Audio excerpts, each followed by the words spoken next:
Pemirsa, tim gugus tugas COVID-19 Kabupaten Purbalingga, Jawa Tengah menggelar rapid test massal bagi puluhan pedagang pasar manis. Dari hasil rapid test, 2 pedagang dinyatakan reaktif dan diuji swab.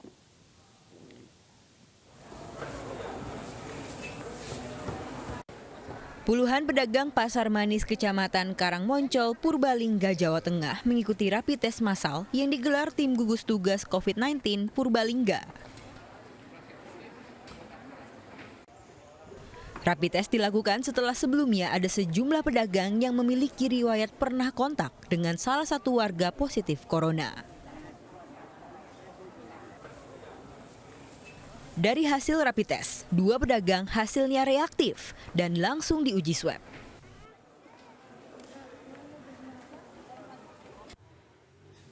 Pihak pengelola pasar juga menutup pasar selama sepekan sambil menunggu hasil swab 2 pedagang. Antisipasi dari pemerintah desa, dari tindak lanjut dari kasus yang terjadi di Desa Pekiringan dengan adanya 1 orang yang berdomisili di Pekiringan yang setelah hasil swabnya positif dan dia sudah dirawat di rumah sakit, dan ini langkah antisipasi.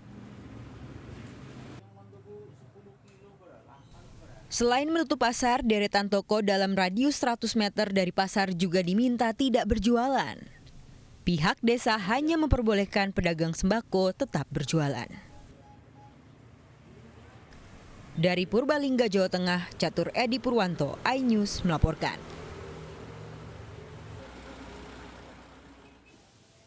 Presiden Joko Widodo mengancam akan melakukan reshuffle kabinetnya jika tidak bekerja maksimal tangani pandemi COVID-19.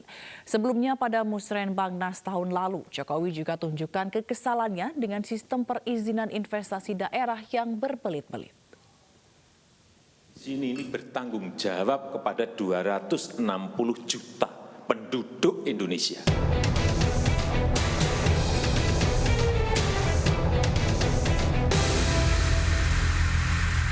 Tolong digarisbawahi. Presiden Joko Widodo menegur para menteri dan pimpinan lembaga negara dalam sidang kabinet paripurna di Istana Negara 18 Juli lalu. Nah, kalau saya lihat Bapak, Ibu, dan saudara-saudara masih ada yang melihat ini sebagai sebuah masih normal, berbahaya sekali. Kerja masih biasa-biasa saja. Jokowi menilai sejauh ini tak ada perkembangan signifikan dari kerja para pembantunya dalam menghadapi pandemi COVID-19. Jokowi bahkan mengancam akan membubarkan lembaga hingga perombakan kabinet jika tidak ada upaya maksimal dari para menteri.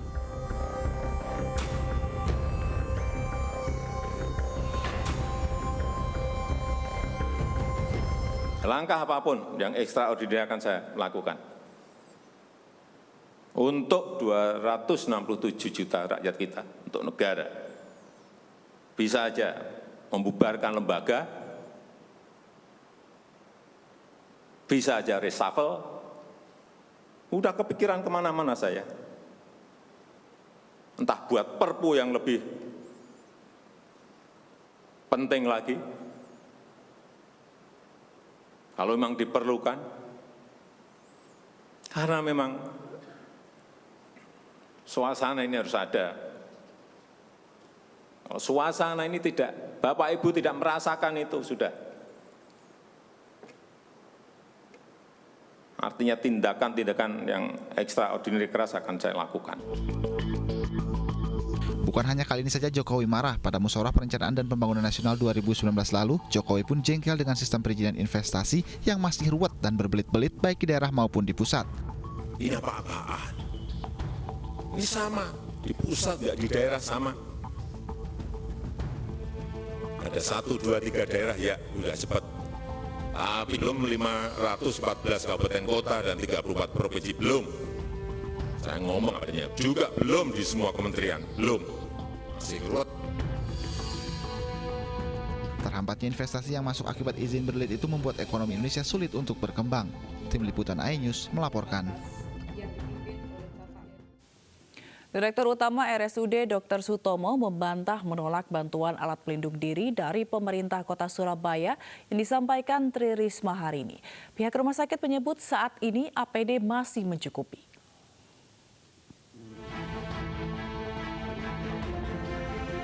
Direktur Utama RSUD Dr. Sutomo Joni Wahyudi membantah menolak bantuan alat pelindung diri dari pemerintah Kota Surabaya.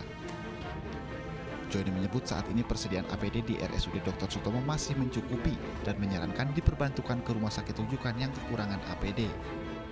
Kami kebijakannya tidak mau menyimpan di gudang terlalu banyak. Karena kalau menyimpan di gudang terlalu banyak berisiko hilang, berisiko kebakaran, ya. Jadi pada saat mau habis biasanya kami beli atau minta ke gugus tugas pusat atau kirim surat ke Kementerian Kesehatan kalau sudah menipis. Dan biasanya cepat responnya. Bu, jangan gitu, Bu. Bu, jangan gitu, Bu. Sebelumnya Risma bersujud dan menangis saat audiensi dengan Ikatan Dokter Indonesia Surabaya di Balai Kota. Risma menangis setelah mendengar laporan dari para tenaga kesehatan yang mengeluhkan jumlah pasien yang melebihi kapasitas di RSUD Dr. Sutomo. Risma mengaku telah 2 kali mencoba berkomunikasi dengan pihak RSUD Dr. Sutomo, tetapi tak ada hasilnya. Bahkan Risma menyebut pihak RSUD menolak bantuan APD yang diberikan Pemkot Surabaya. Dari Surabaya, Rahmat Ilyasan, iNews melaporkan. Pemirsa, seperti apa pandangan pengamat bahasa tubuh dan mikroekspresi mengenai aksi marah dari para pejabat? Kami tampilkan kembali dialog iNews sore tadi bersama pengamat politik Hanta Yuda dan pengamat bahasa tubuh dan mikroekspresi Monika Kumalasari.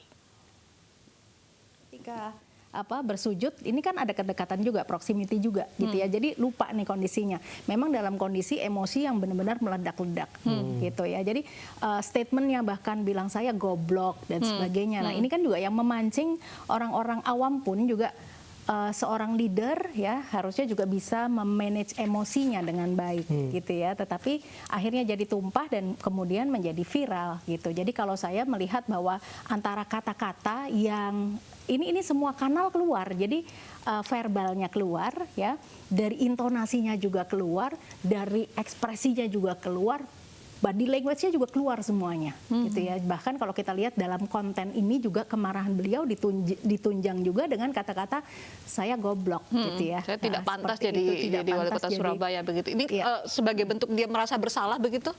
Ya, sebetulnya kan juga beliau mendengarkan suara-suara yang disampaikan kepadanya, gitu ya, bahwa saya mendengar bahwa saya itu ditekan, gitu, oleh pihak tertentu. Nah, jadi semuanya tumpah ya, ketika dalam kondisi diri sendiri juga sudah overload, gitu.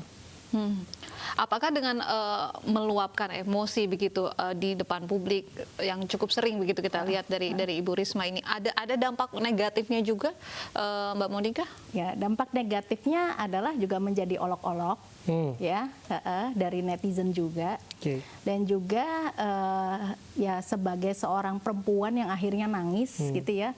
Akhirnya apakah keputusan ini kan jadi nggak enak karena harus yang satu adalah harus mengentertain dulu yang namanya feeling atau rasa gitu ya, harus menunjukkan empati juga kepada beliau yang sedang sedih gitu ya atau sedang marah gitu. Jadi ada proses pengambilan keputusan yang akhirnya terganggu juga dengan memperhatikan hal-hal seperti ini yang seharusnya mungkin gitu ya bisa lebih ditata lagi. Baik. Jadi tidak ada salahnya jika kemudian orang menganggap ada unsur drama di balik ini semua. Ya, semua yang kita lihat kan adalah drama kan menjadi seperti itu. Oke, benarkah demikian, Mas Hanta? Ada unsur drama politik di balik apa yang dilakukan Bu Risma ini? Apakah ini benar orisinil atau dramatisasi? Gaya komunikasi Bu Risma ini sebenarnya bukan sesuatu yang baru seperti ini ya, tidak mengagetkan. Sebelum-sebelumnya kemarahan, sangat ekspresif, kesedihan, menangis seterusnya. Apapun lah gayanya, tentu semua punya gaya. Tetapi ancaman Presiden Joko Widodo, air mata yang dilakukan oleh Wali Kota Risma hari ini, itu yang paling penting adalah memiliki dampak pada kinerja mereka sebagai kepala negara dan kepala pemerintahan. Konteks ini Bu Risma. Apakah nangisnya itu berdampak pada penyelesaian krisis COVID saat ini? Jadi paling penting itu, seperti saya katakan, ini mereka harus diingatkan, bukan sedang berkampanye di kompetisi politik elektoral. Saat ini mereka sedang berada di panggung kekuasaan yang harus mengambil keputusan, yang harus mengambil solusi yang tepat di kondisi masyarakat yang sedang krisis, kesehatan, memiliki dampak secara ekonomi juga, itu paling penting. Jadi kalau setelah nangisnya kemudian tidak ada perubahan, itu untuk apa buat rakyat tentunya. Bagi rakyat, bagi masyarakat, tanpa nangis pun kemudian ada perubahan, ada langkah cepat, ada taktis yang dilakukan, itu jauh lebih bermanfaat. Selama masa pandemi COVID-19, setiap tenaga medis diwajibkan memakai alat pelindung diri selama bertugas. Mendukung upaya ini, MNC Peduli memberikan bantuan alat pelindung diri agar petugas medis yang bertugas di RSUD Cilincing, Jakarta Utara terhindar dari penularan virus COVID-19.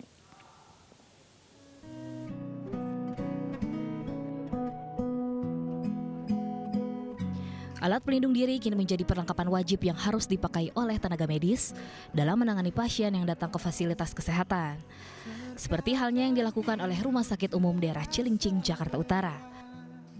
Meskipun bukan merupakan rumah sakit rujukan, RSUD Cilincing juga menerapkan protokol kesehatan yang ketat terhadap tenaga medis yang bertugas dan masyarakat yang datang untuk berobat. Maka Rumah Sakit Cilincing itu menyediakan ruang isolasi untuk menampung mereka. Dan setelah mendapatkan rujukan, kami rujuk ke rumah sakit rujukan tersebut. Oleh karena itu, kami mengucapkan terima kasih kepada MNC Peduli yang telah mendonasikan berupa baju-baju hazmat, kemudian glove dan lain sebagainya yang sangat bermanfaat bagi Rumah Sakit Cilincing. Untuk menekan resiko penularan virus corona kepada tenaga medis, MNC Peduli menyalurkan bantuan alat pelindung diri ke Rumah Sakit Umum Daerah Cilincing, Jakarta Utara. Sejumlah APD berupa sarung tangan medis, masker bedah, masker N95, baju hazmat, disinfektan dan cairan pencuci tangan diserahkan langsung kepada pihak rumah sakit. Ya, tentunya ini salah satu cara untuk kita support semua pahlawan kebaikan yang tiap hari ya mereka merelakan gitu keamanan diri untuk membantu sesama, dan tentunya dengan bantuan seperti ini harapannya bisa ikut support dan menjaga tim medis kita supaya mereka bisa memberikan pelayanan yang terbaik agar COVID ini juga cepat berlalu. MNC Peduli mengajak seluruh masyarakat Indonesia berdonasi untuk bersama-sama mewujudkan kebutuhan para tenaga medis dalam menangani wabah corona, serta membantu masyarakat kecil yang terdampak secara ekonomi. Tim Liputan iNews melaporkan. Pemirsa, mari kita dukung para pejuang kemanusiaan dengan peduli melawan penyebaran virus corona. Bantuan bisa disalurkan melalui rekening yang tertera di layar televisi Anda. Ibu sedang susah merintih dan berdoa. Seorang bocah laki-laki berusia 10 tahun terluka dalam kebakaran satu unit ruko di Pasar 2 Marelan, Kota Medan, Sumatera Utara. Selengkapnya sesaat lagi, jangan kemana-mana. Kami akan segera kembali.